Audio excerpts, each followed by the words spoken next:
Praise be Jesus Christ.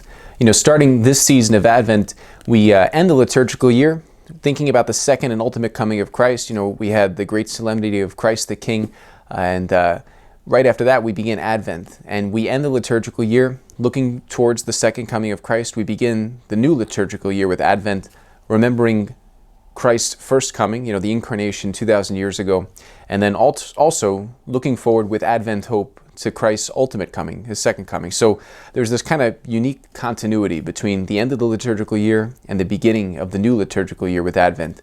Saint Cyril of Jerusalem says that, at Christ's first coming, the incarnation 2,000 years ago, when Christ first came, he came to persuade men, into a relationship with him through like a gentle love.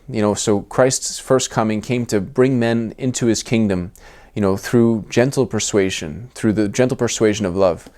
But Saint Cyril of Jerusalem talks about how at the second coming it's going to be different. When Christ comes again gloriously, he's going to come again to bring everyone under his kingdom, into his kingdom, by necessity. Kind of almost like whether we like it or not, okay? Like at Christ's ultimate coming, his second coming, it's going to be a much different story than his first coming.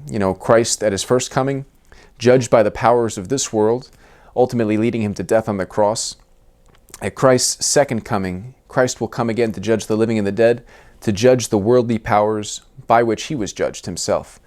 So talking about and looking forward to Christ's second coming with Advent hope, what can we really think or know or believe about the second coming? Jesus himself says in the gospel, it's not for us to know the time or the hour. So when we hear somebody online saying at this particular day, at this particular place, in this way, this is how the second coming is going to go down, we can write that off, okay?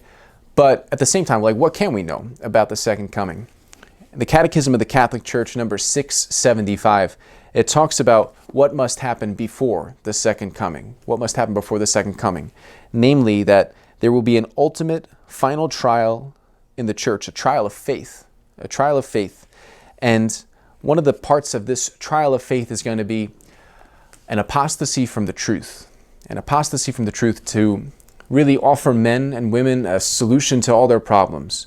But it's going to cost an apostasy from the truth. What do we mean by that? Like apostasy, we think of that big kind of formal word. We can kind of think about that only as like a sort of formal thing, like a formal apostasy, somebody who gets up and says explicitly, I renounce my faith, I renounce my religion. Sure, that's definitely apostasy. That's a formal act of apostasy. There's a much more subtle act of apostasy as well.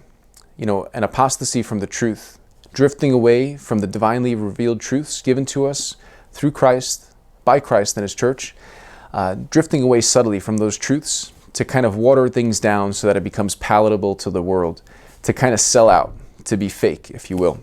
There's that much more subtle apostasy from the truth. And the Catechism says there's going to be a great apostasy. There's going to be this great apostasy before the second coming of Christ. So, I think we do live, and I know we live in a time of great apostasy. Whether or not this is the great apostasy or not, God knows. But we do definitely live in a time of great apostasy. Western society, Western civilization has definitely gone post-Christian. Society and culture does not value basic Christian values anymore. God's being pushed more and more out of society at a pretty scary rate. And so we definitely live in that kind of world. We also live in a world, too, where there's great apostasy within the church as well, like a subtle apostasy.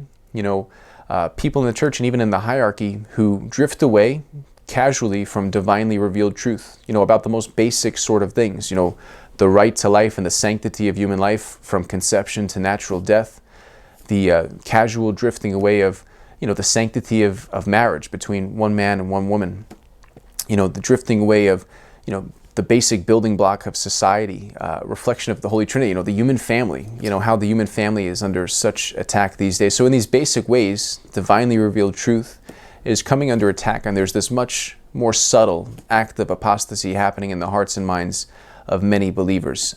So we definitely do live in a time of great apostasy, but in this time, called to deepen that Advent faith, looking forward again to Christ's second coming, when Christ will come to judge the living and the dead, and knowing that we belong ultimately to the God who knows his way out of the tomb. And we look forward to hearing his voice say to us, well done, good and faithful servants, after living a life really persevering to the end, holding out, hoping against hope, with Advent hope, looking to Christ's glorious second coming. And God bless you.